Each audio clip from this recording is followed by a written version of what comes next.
Let's be joined right now here on Live Now from Fox, attorney, friend of the program, Tre Lovell. Tre, thank you so much for joining us here on Live Now from Fox. And we go through it time and time again. The preliminary hearing, this sets up a potential trial. We've certainly heard enough evidence, correct? Yes, I think we're getting towards the end. The evidence has been extensive. It's hit all the main points, tying him to the murder, showing motive, showing means, through DNA testing, through evidence collection. It's been a much of a forensic and scientific areas of testimony. But I think they've hit most of the main spots they got to hit, and there shouldn't be an issue going forward. Yeah, and we heard from the medical examiner, her report coming out, but they really detailed it, talking about the autopsy, saying the death was a homicide caused by penetrating wounds to her upper body. What did we learn from the medical examiner today that maybe wasn't in the initial report? Well, what's interesting is the defense is challenging the fact that he had killed her, saying maybe she committed suicide. You had not done any interviews with the family to see if she had any suicidal tendencies or any mental issues. You cannot rule out that she had committed suicide. And they're just kind of showing the fact that the examiners can't, rule certain things out, and are not positive about the test. They believe they can have an opinion, but they can't say for sure. So that's really what the defense is hindering on, to try to just poke and input some reasonable doubt. Yeah, I wanted to ask you about that reasonable doubt and that component, because the defense suggesting that the victim stabbed herself, and they asked the medical examiner that you can't rule that out, end quote. How much might that be persuasive in a trial with jury members? Well, when we hear it as audience members, it seems like silly, like, what do you mean she's trying to kill herself? But when you're in the courtroom, the defense is trying to separate the murder and even the mutilation of the body. Because if they can come up with another way that she was killed, and then maybe they're able to attach mutilation of the body. The difference is 3 to 6 years versus life or death, and so that's very big. So they're going to be trying to separate the two and basically just poke holes and say, listen, the body was so badly decomposed that you're not able to do a lot of the testing. And as a matter of fact, when you did do testing in the garage with the equipment, you weren't complete. You didn't do DNA testing on the chainsaws. You didn't do DNA testing on the body bag. You didn't look for DNA of other people besides Burke or besides Rivas. And these things will hanker into a juror's mind.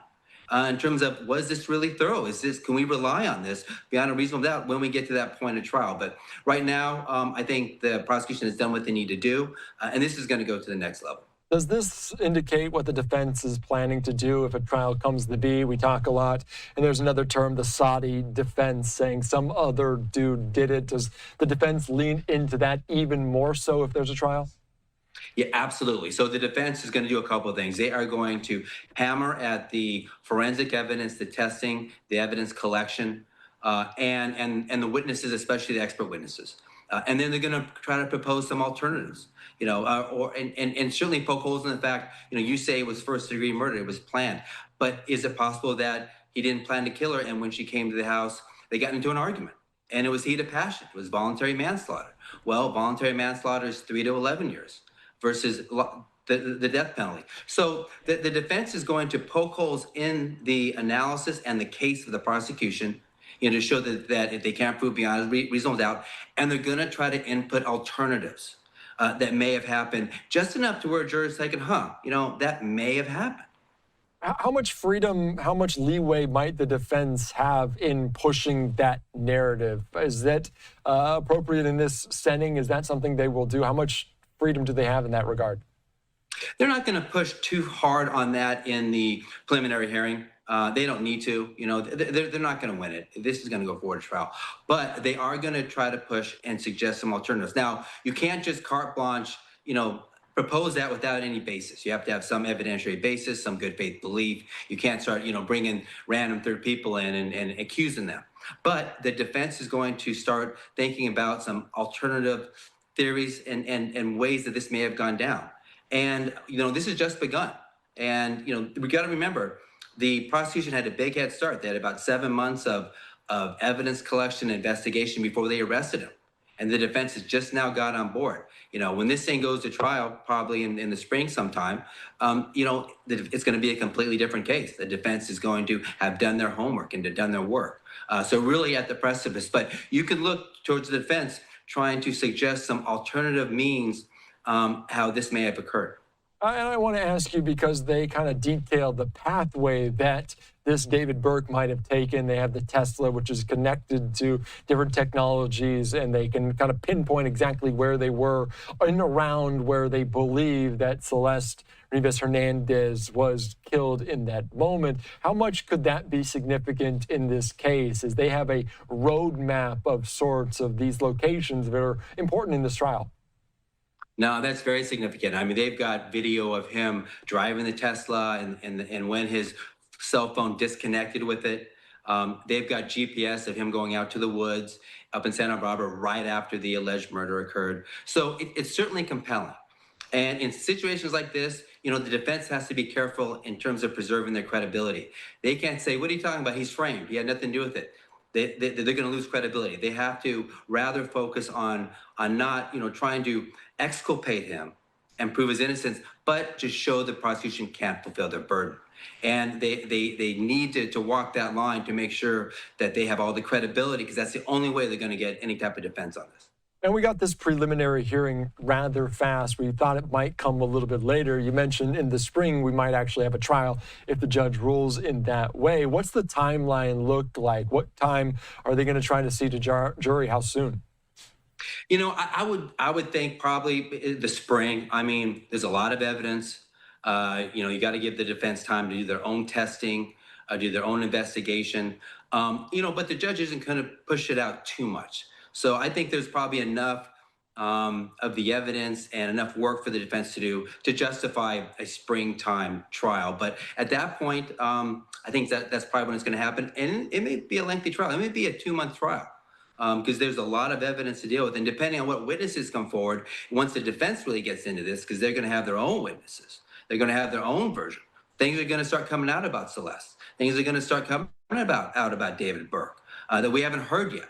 And so, we're really at the beginning of what's going to be a crazy roller coaster.